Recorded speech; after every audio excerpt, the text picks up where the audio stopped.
അസ്സലാമു അലൈക്കും വറഹ്മത്തുള്ളാഹി വബറകാതുഹു. കേരള കേന്ദ്ര ഗവൺമെന്റുകൾക്ക് ഇതുവരെ നൽകാൻ കഴിയാത്ത, അവർക്ക് ആലോചിക്കാൻ പോലും പറ്റാത്ത വിധത്തിലുള്ള ബിഗ് ഓഫറാണ് വഹാബികൾ വെച്ചിട്ടുള്ളത്. കുട്ടി ആണായാലും പെണ്ണായാലും രണ്ട് മതി എന്ന നിലപാടാണ് ഇന്ത്യ ഗവൺമെന്റിനുള്ളത്. അതിൽ കൂടുതൽ അവർ പ്രോത്സാഹിപ്പിക്കുന്നില്ല. ഇന്ത്യ രാജ്യം ദാരിദ്ര്യത്തിലേക്ക് കൂപ്പുകുത്തുമെന്നാണ് അവരുടെ ഭയം. ഇത് പറയുന്നത് കേട്ടാൽ തോന്നും അവരാണ് ഇന്ത്യ രാജ്യത്തിലുള്ള മുഴുവൻ ആളുകൾക്കും ഭക്ഷണം നൽകുന്നതെന്ന്. അതവിടെ ഇരിക്കട്ടെ. എന്നാൽ അവർക്ക് പോലുമില്ലാത്ത വലിയൊരു ഒളി അജണ്ടയാണ് വഹാബികൾ നടത്തിയിട്ടുള്ളത്. കുട്ടികൾ തന്നെ ഉണ്ടാവാൻ പാടില്ല. കുട്ടികൾ ഉണ്ടാവാതിരിക്കാൻ ആദ്യം തന്നെ യുവാക്കളും യുവതികളും വന്ധീകരണം നടത്തണം. ആ സർട്ടിഫിക്കറ്റുമായി KNM ഓഫീസിലോ വിഷ്ണു വിഭാഗത്തിന്റെ ഓഫീസിലോ മർക്കസ് ദാവയുടെ ഓഫീസിലോ പോയാൽ അവർക്ക് തുക കൈപ്പറ്റി തിരിച്ചു പോരാമെന്നാണ്. അത് നമുക്ക് കേൾക്കാം. അതിനു മുമ്പ് ചില കാര്യങ്ങൾ കൂടി നിങ്ങളെ ശ്രദ്ധയിൽപ്പെടുത്തുകയാണ്. ഇസ്ലാം പ്രോത്സാഹിപ്പിക്കുന്നത് വന്ധീകരണത്തെയല്ല, ഉൽപാദനത്തെയാണ്. എൻ്റെ ഉമ്മത്തിൽ ഏറ്റവും കൂടുതൽ ആളുകൾ ഉണ്ടാവുന്നതിന് ഞാൻ സന്തോഷിക്കുന്നു, അതിൽ ഞാൻ അഭിമാനിക്കുമെന്നാണ് ഹബീബായ മുത്തുനബി സല്ലല്ലാഹു അലൈഹി വസല്ലമ പറഞ്ഞിട്ടുള്ളത്. അതിന് നേരെ വിരുദ്ധമാണ് വഹാബികളുടെ നിലപാട്. അതെപ്പോഴും അങ്ങനെ തന്നെയാണ്. ഹബീബായ മുത്തുനബി സല്ലല്ലാഹു അലൈഹി വസല്ലമ ഒരു നിലപാട് പറഞ്ഞാൽ, അല്ലാഹു സുബ്ഹാനഹു വ തആല ഒരു കാര്യം പറഞ്ഞാൽ അതിന് നേരെ വിരുദ്ധമായിട്ടല്ലാതെ വഹാബികൾ പറയാറില്ല, ചെയ്യാറുമില്ല. മാത്രവുമല്ല, ഇവരുള്ളിൽ കൂടെ സ്ത്രീധനം വാങ്ങുന്നവരാണ്, സ്ത്രീധനം കൊടുക്കുന്നവരാണ്, സ്ത്രീധനത്തിന് വേണ്ടി കടിപിടി കൂടുന്നവരാണ്. ഉമർ മൗലവിയുടെ മകളുടെ ഭർത്താവ് ജമാഅത്തെ ഇസ്ലാമിക്കാരനാണ്. ആ ജമാഅത്തെ ഇസ്ലാമിക്കാരനായ മരുമകന് വേണ്ടി ഉമർ മൗലവി സ്ത്രീധനം നൽകിയിട്ടുണ്ട്. ആളുകളെ പറ്റിക്കാൻ വേണ്ടി ബിസ്മി കല്യാണമെന്നും മറ്റു പല പേരുകളിലും അവർ കല്യാണം നടത്തും. സുന്നികളായ ആളുകളെ പോലെ സ്ത്രീധനം വാങ്ങുന്ന പതിവ് ഞങ്ങൾക്കില്ല. സുന്നികളെ പോലെ വധുവിന്റെ വീട്ടുകാരെ കഷ്ടപ്പെടുത്തുന്ന പരിപാടി ഞങ്ങൾക്കില്ല എന്നൊക്കെയാണ് മുമ്പിൽ പറയുകയെങ്കിലും ഇവരുടെ അപ്പോസ്തലന്മാർ മുതൽ താഴെ തട്ടിലുള്ളവർ വരെ വിവാഹം ചെയ്തു കൊടുക്കുന്നത് സമ്പന്നമായ വീട്ടിലേക്കാണ്. ഒരു സമ്പന്ന കുടുംബത്തിൽപ്പെട്ട ഒരു മുജാഹിദുകാരനും ദാരിദ്ര്യത്തിലുള്ള വീട്ടിൽ നിന്ന് വിവാഹം കഴിച്ചത് നമുക്ക് കാണിക്കാൻ കഴിയില്ല. അങ്ങനെ വിവാഹം ചെയ്തതിന് ശേഷം കുട്ടികൾ ഉൽപ്പാദിപ്പിക്കപ്പെടാൻ പാടില്ല, അത് തെറ്റാണ്. അതുകൊണ്ട് തന്നെ വന്ധീകരണം നടത്തണം. അങ്ങനെ വന്ധീകരണം നടത്തിയാൽ പണം ഓഫർ ചെയ്യുകയാണ് വഹാബി ഓഫീസുകളിൽ നിന്ന്. എന്തിനു വേണ്ടിയിട്ടാണ് ഈ പ്രോത്സാഹനം നൽകുന്നത്? വഹാബി കുടുംബത്തിൽ ജനിച്ച കുട്ടി വളർന്നു കഴിഞ്ഞാൽ, അവന് ലോകം തിരിഞ്ഞാൽ, വഹാബിസത്തിലെ പിഴച്ചവാദങ്ങൾ ബോധ്യപ്പെട്ടാൽ സുന്നി പ്രസ്ഥാനത്തിലേക്ക് അവൻ പോയി കളയുമോ? ഞങ്ങളുടെ അംഗബലം കുറയുകയും സുന്നികളുടെ അംഗബലം ഇനിയും ഇനിയും കൂടുകയും ചെയ്താൽ അത് ഞങ്ങൾക്ക് ആപത്താണ്. ഞങ്ങളുടെ തീവ്രവാദ നിലപാടുകൾ, ഭീകരവാദ നിലപാടുകൾ ജനങ്ങൾക്ക് മുമ്പിൽ കൊണ്ടുപോകാൻ കഴിയില്ല.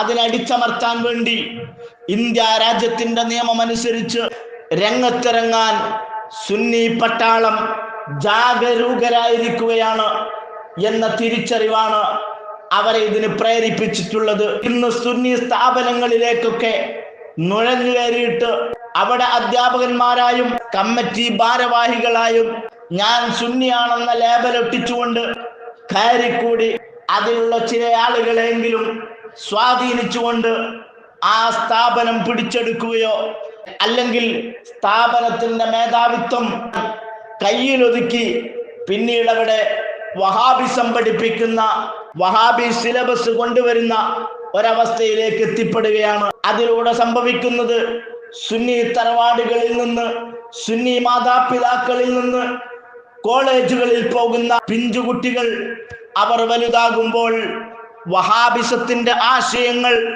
പേറുന്നവരായി മാറുകയാണ്. ആശയപരമായി ഏറ്റുമുട്ടിയാൽ സുന്നികൾക്കിടയിൽ പിടിച്ചു നിൽക്കാൻ കഴിയില്ലെന്ന് ബോധ്യമുള്ള വഹാബികൾ, ബോധ്യമുള്ള ജമാഅത്തെ ഇസ്ലാമിക്കാരൻ വഫിയ കോളേജുകൾ പോലത്തെ ആദർശത്തിൽ നട്ടലില്ലാത്ത ആദർശേരിയെ പോലെയുള്ളവരെ പല വാഗ്ദാനങ്ങളും നൽകി, സമ്പത്ത് നൽകി സ്വാധീനിച്ചുകൊണ്ട് വഹാബിസം കുത്തിനിറക്കുമ്പോൾ അവിടെയുള്ള കുട്ടികൾ പിന്നീട് പറയുന്നത് സുന്നിസമൊന്നും ശരിയല്ല, വഹാബിസമാണ് ഏറ്റവും നല്ലത്, അതൊരു പുരോഗമന പ്രസ്ഥാനമാണ്, സുന്നിസം യാഥാസ്ഥിക പ്രസ്ഥാനമാണ്. വഹാബി പ്രസ്ഥാനങ്ങളുടെ നേതാക്കന്മാർ അധ്യാപകന്മാരായാൽ അവർ പഠിപ്പിക്കുന്ന കുട്ടികൾ വഹാബിസത്തിന് അനുകൂലമായിട്ടല്ലാതെ സുന്നിസത്തിനെതിരായിട്ടല്ലാതെ അവർക്ക് സംസാരിക്കാൻ കഴിയുമോ? കാരണം അവർ പഠിക്കുന്നത് സലഫിസമാണ്, പഠിപ്പിക്കുന്നത് സലഫികളാണ്. ഇത്തരത്തിൽ സുന്നി സ്ഥാപനങ്ങളിൽ കയറിക്കൂടി സുന്നി മക്കളെ പിഴപ്പിക്കുകയും സ്വന്തം മക്കൾ വന്ധീകരണം നടത്തിയാൽ അവർക്ക് പണം ഓഫർ ചെയ്യുകയും ചെയ്യുന്ന ഒരു രീതിയാണ് ഇപ്പോൾ വഹാബിസത്തിലുള്ളത്. നമുക്ക് ആ വീഡിയോ ഒന്ന് കാണാം. അവർ മുസ്ലിമീങ്ങളെ ഭിന്നിപ്പിക്കുക എന്നതിൽ കവിഞ്ഞ് വേറെ ലക്ഷ്യമൊന്നും അവർക്കില്ല. മുസ്ലിമീങ്ങളെ ഭിന്നിപ്പിക്കാൻ വേണ്ടി കാഫിറാക്കൽ, മുശ്രിക്കാക്കൽ, ആ പരിപാടി തുടർന്നുകൊണ്ടേ ഇരിക്കുകയാണ്. അത് ഇന്നും ഇന്നലെയും തുടങ്ങിയതും അല്ല, ഇന്നും ഇന്നലെയും തുടങ്ങിയതല്ല. കെ ഉമർ മൗലവിയുടെ സെൽസബീലിൽ നമുക്ക് കാണാൻ സാധിക്കും. മൗലിദ് ഓതുന്നതിനെ സംബന്ധിച്ച് അദ്ദേഹത്തോട് ചോദിച്ചു. അപ്പൊ അദ്ദേഹത്തിന്റെ മറുപടി എന്താണ്? ഉള്ളടക്കം ഗ്രഹിക്കാൻ വേണ്ടി ഏത് പുസ്തകവും വായിക്കാം, അതിൽ യാതൊരു ആക്ഷേപവും ഇല്ല, അതിന്റെ ഉള്ളടക്കം എന്തായാലും ശരി. എന്നാൽ നബിയുടെ പൊരുത്തം ആഗ്രഹിച്ചുകൊണ്ട് മൗലൂദ് ഓതുക എന്ന ഇബാദത്ത് ചെയ്താൽ കാഫിറാകും. അപ്പൊ റസൂലുള്ളാഹി സ്വല്ലല്ലാഹു അലൈഹി വസല്ലം തങ്ങളുടെ പൊരുത്തം ആഗ്രഹിച്ചാൽ കാഫിറാകും. അല്ലാഹുവിന്റെ ഖുർആൻ പറഞ്ഞതോ വല്ലാഹു വറസൂലുഹു അഹഖു അൻ യുർദൂഹു, അവർക്ക് പൊരുത്തം വാങ്ങാൻ ഏറ്റവും അർഹതപ്പെട്ടവർ അല്ലാഹുവും അവന്റെ റസൂലും ആണെന്ന് ഖുർആൻ. റസൂലുള്ളാഹിന്റെ പൊരുത്തം ആഗ്രഹിച്ചാൽ കാഫിറാണെന്ന് മുജാഹിദ്. ഇനി ഇതിൽ തന്നെ വേറെയും ധാരാളം വിഷയങ്ങൾ ഇതിൽ ഉണ്ട്. അതേ മനുഷ്യൻ തന്നെ അതിന്റെ നേരെ ഇപ്പുറത്തെ പേജിൽ പറയുന്നത് എന്താണ്? ഒരാൾ ഒരു വിഗ്രഹത്തിന്റെ അടുക്കൽ നെറ്റിത്തടം ഭൂമിയിൽ വെച്ചുകൊണ്ട് സുജൂദിന്റെ രൂപത്തിൽ കിടക്കുന്നത് കണ്ടാൽ അയാൾ മുശ്രിക്കാണെന്ന് പെട്ടെന്ന് പറയരുത്. അപ്പൊ വിഗ്രഹത്തിന്റെ അടുക്കൽ സുജൂദിന്റെ രൂപത്തിൽ കിടക്കുന്നത് കണ്ടാൽ പെട്ടെന്ന് മുശ്രിക്കാണെന്ന് പറയരുത്. അതാരാണ്? മുജാഹിദാണോ സുന്നിയാണോ ഒക്കെ നോക്കിയിട്ടായിരിക്കും പറയേണ്ടത്. എന്തോ ആട്ടെ, അത് പറയാം. അത് മൗലിദ് ഓതിയ റസൂലുള്ളാഹിന്റെ പൊരുത്തം ആഗ്രഹിച്ചിട്ടുണ്ടോ അപ്പൊ കാഫിർ എന്ന് വിധിക്കണം. അതിന് യാതൊരു അപ്പീലും ഇല്ല. അതേസമയത്ത് ഖുർആൻ പറഞ്ഞതോ റസൂലുള്ളാഹിന്റെ പൊരുത്തം ആഗ്രഹിക്കണം എന്ന് ഖുർആൻ. ഇനിയോ അതേ ഖുർആനിൽ തന്നെ കഅബ ശരീഫിലേക്ക് തിരിഞ്ഞിട്ടല്ലേ നിസ്കരിക്കുന്നത്. അതിനെ സംബന്ധിച്ച് ഖുർആൻ പറഞ്ഞത് എന്തായിരുന്നു? അതിനറാ തഖല്ലുബ വജ്ഹിക ഫിസ്സമാഇ ഫലനുവല്ലിയന്നക ഖിബ്ലതൻ തർളാഹാ. ഓ നബിയെ, തങ്ങൾക്ക് തൃപ്തിയുള്ള, തങ്ങൾക്ക് പൊരുത്തപ്പെട്ട ഖിബ്ല അത് കഅബയാണല്ലോ, അങ്ങോട്ടേക്ക് തിരിഞ്ഞോളൂ എന്നാണ്.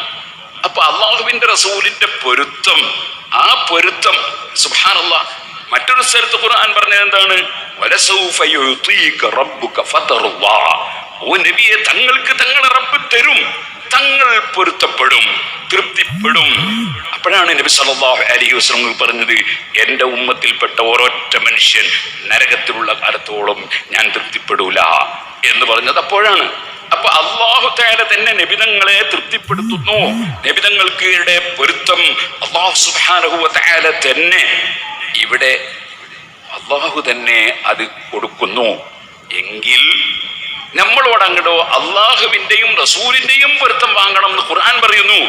ഈ ഖുർആൻ അംഗീകരിക്കാൻ മുജാഹിദിന്റെ ഏറ്റവും വലിയ നേതാവായ മൗലവി ഉമർ മൗലവി തയ്യാറില്ല, ഖുർആൻ സ്വീകരിക്കാൻ തയ്യാറില്ല.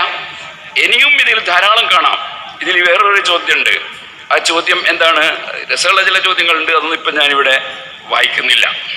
അതായത് ഇതിലൊരു ചോദ്യം ഇങ്ങനെയാണ്: കേരള നേതൃത്വ മുജാഹിദീൻ പ്രസിഡന്റ് തന്റെ ഫാക്ടറിയിലെ തൊഴിലാളികളിൽ നിന്ന് വന്ധീകരണം നടത്തുന്നവർക്ക് 50 റുപ്പിക വീതം സമ്മാനം കൊടുക്കുവാൻ അവസാനം സമ്മതിച്ചതിനെപ്പറ്റി പ്രബോധനത്തിലെ മുജീബിനോട് ചോദിച്ചപ്പോൾ മുജാഹിദ് പണ്ഡിതന്മാരോട് ചോദിക്കുക എന്ന മറുപടി കിട്ടി.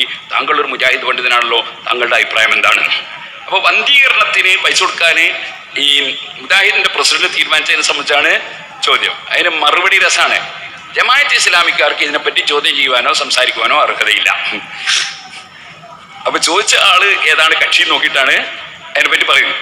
അവസാനം പറഞ്ഞെന്നറിയോ, യഥാർത്ഥത്തിൽ നെതുവത്ത് പ്രസിഡന്റ് മേൽപ്രകാരം ചെയ്തത് സ്വമനസ്സാലെ തൃപ്തിപ്പെട്ടുകൊണ്ടല്ല, നിർബന്ധിതാവസ്ഥയിലാണ് എന്നു മാത്രമേ, അതിൽ വേറെ ചില സംഗതികളും ഉണ്ട്. ഏതായാലും ഇത്തരം വിഷയങ്ങളെ സംബന്ധിച്ച് ചോദ്യം ഉന്നയിക്കുന്നതും അതൊരു സംസാര വിഷയമാക്കുന്നതും നന്നല്ലെന്ന് എല്ലാവരോടും ഉണർത്തുന്നു. ഇങ്ങനത്തെ കുറെ രസകരമായ ചോദ്യോത്തരങ്ങളൊക്കെ ഈ സൽസബിയിൽ ഉണ്ട്. അതിൽപ്പെട്ട ഒന്നാണ് സ്ത്രീധനം. നിങ്ങൾ സ്ത്രീധനം കൊടുത്തിട്ടുണ്ടല്ലോ എന്നുള്ളൊരു ചോദ്യം. അതിനാൾ മറുപടി, ഞാൻ സ്ത്രീധനം കൊടുത്തത് ശരിയാണ്, സ്ത്രീധനം കൊടുക്കൽ തെറ്റാണെന്നുള്ളതിന് വ്യക്തമായ യാതൊരു തെളിവും എനിക്ക് കിട്ടിയിട്ടില്ല. അപ്പോൾ അതങ്ങനെയാണ്.